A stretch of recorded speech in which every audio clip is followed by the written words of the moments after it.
আল্লাহ পাক রব্বুল আলামিনের দরবারে শুকরিয়া আদায় করি যে মহান রব্বুল আলামিন আজকের এই পবিত্র জুমার দিনে আগে আগে মসজিদে আসার, কোরআন ও হাদিস থেকে কিছু কথা বলার এবং শোনার তৌফিক দান করেছেন। এজন্য রব্বে কাবার দরবারে কালিমাতুশ শুকর আদায় করি আলহামদুলিল্লাহ।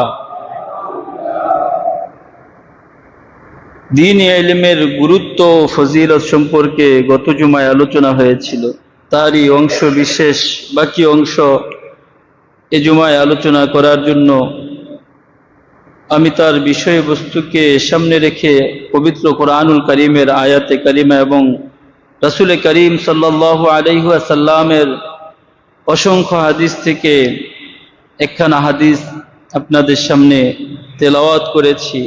আল্লাহ পাক রব্বুল আলামিন যদি আমাদের উপর রহম করেন, তৌফিক দান করেন, তাহলে এই বিষয়ে দ্বীনি ইলমের গুরুত্ব ও ফজিলত সম্পর্কে সংক্ষিপ্ত কিছু আলোচনা করার জন্য চেষ্টা করব। আল্লাহ পাক রব্বুল আলামিন কবুল করুন, সকলে বলি আমিন। দ্বীনি ইলমের গুরুত্ব অপরিসীম, কারণ মানব জীবনে ইলমে দ্বীন বা ধর্মীয় শিক্ষা অর্জনের গুরুত্ব এটার কোনো তুলনা নেই। ধর্ম ছাড়া যেমন কেউ মানুষ হতে পারে না, ঠিক তেমনি ভাবেই ইলমে দ্বীন ছাড়া কেউ মনুষ্যত্ব অর্জন করতে পারে না। সুতরাং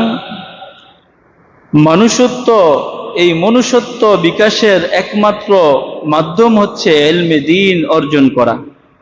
তাই মুসলমানের প্রতি ইসলামের প্রথম বার্তা ছিল ইকরা, পড়ো, ইলম অর্জন করো। আল্লাহর রাসূল সাল্লাল্লাহু আলাইহি ওয়াসাল্লামের উপর সর্বপ্রথম ওহী নিয়ে আসেন যখন জিবরাইল আলাইহিস সালাম আল্লাহর পক্ষ থেকে, ওই ওহীর প্রথম বাণী ছিল ইকরা, পড়ো, ইকরা বিসমি রব্বিকাল্লাযী খলাক। আর পড়বা কোন পড়া? রব্বিকাল্লাযী খলাক, আল্লাহর নামে তুমি পড়ো যিনি তোমাকে সৃষ্টি করেছেন। তো সেই হিসাবেই পবিত্র কোরআনে আল্লাহ তাআলা মানুষকে দুইটি শ্রেণীতে বিভক্ত করেছেন। এই দুই শ্রেণীর মধ্যে প্রথম শ্রেণীর মানুষের মূল লক্ষ্য হলো আখিরাতের সাফল্য অর্জন করা। কিসের সাফল্য? আখিরাতের সাফল্য অর্জন করা এবং দুনিয়ায় চলার জন্য প্রয়োজনীয় প্রস্তুতি গ্রহণ করা। এরা দুনিয়ার যত অর্জন, কর্তৃত্ব, নেতৃত্ব ও উন্নয়নের যত কাজই করে, সেগুলো করে আখিরাতকে সামনে রেখে আখিরাতের সাফল্য অর্জন করার লক্ষ্যে। তো শুধু দুনিয়া অর্জনেই এদের মূল লক্ষ্য থাকে না, মূল লক্ষ্য থাকে আখিরাত অর্জন।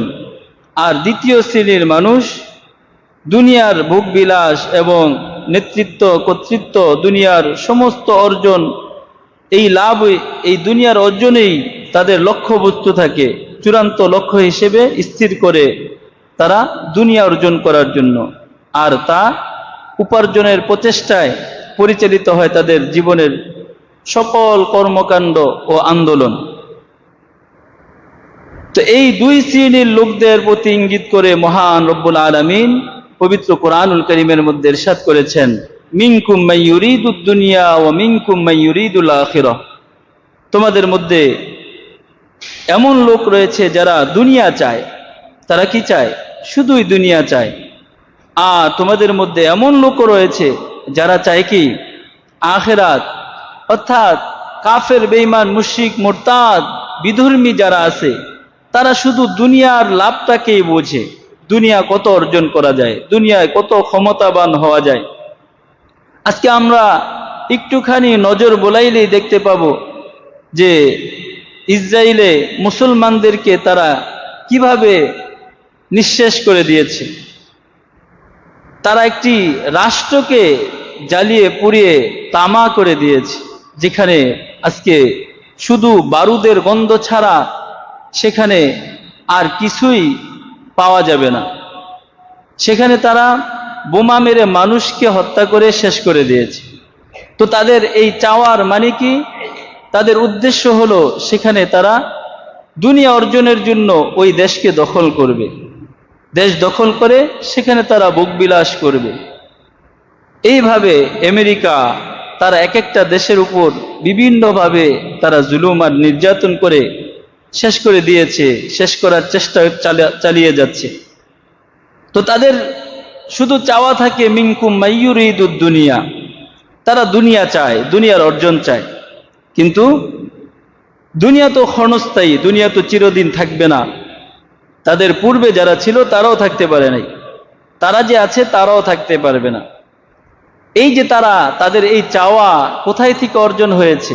তাদের এই চাওয়া অর্জন হয়েছে দুনিয়ার শিক্ষা, দুনিয়ার আরাম আয়েশ, ভোগবিলাস এইগুলো থেকে। যদি তাদের মধ্যে আল্লাহ প্রদত্ত এলমে ওহীর সামান্য পরিমাণে এলেমও থাকতো, তাহলে তারা এভাবে মানুষ হত্যা করতে পারতো না, ঠিক কিনা?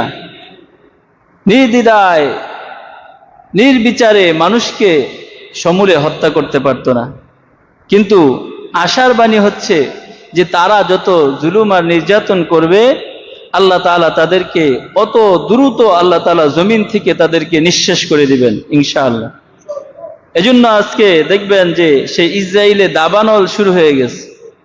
এই দাবানল শুধু সাধারণ আমরা দেখছি যে দাবানল জ্বলতেছে, এই দাবানল মানুষের বা সাধারণ কোনো দাবানল না। এটা হাদিসে বর্ণিত, আল্লাহ রাসূল সাল্লাল্লাহু আলাইহি ওয়াসাল্লাম বলছেন যে পূর্ব দিক থেকে উত্তর দিক থেকে এভাবে দাবানল জ্বলতে থাকবে আর মানুষগুলোকে পশ্চিম দিকে একত্রিত করতে থাকবে।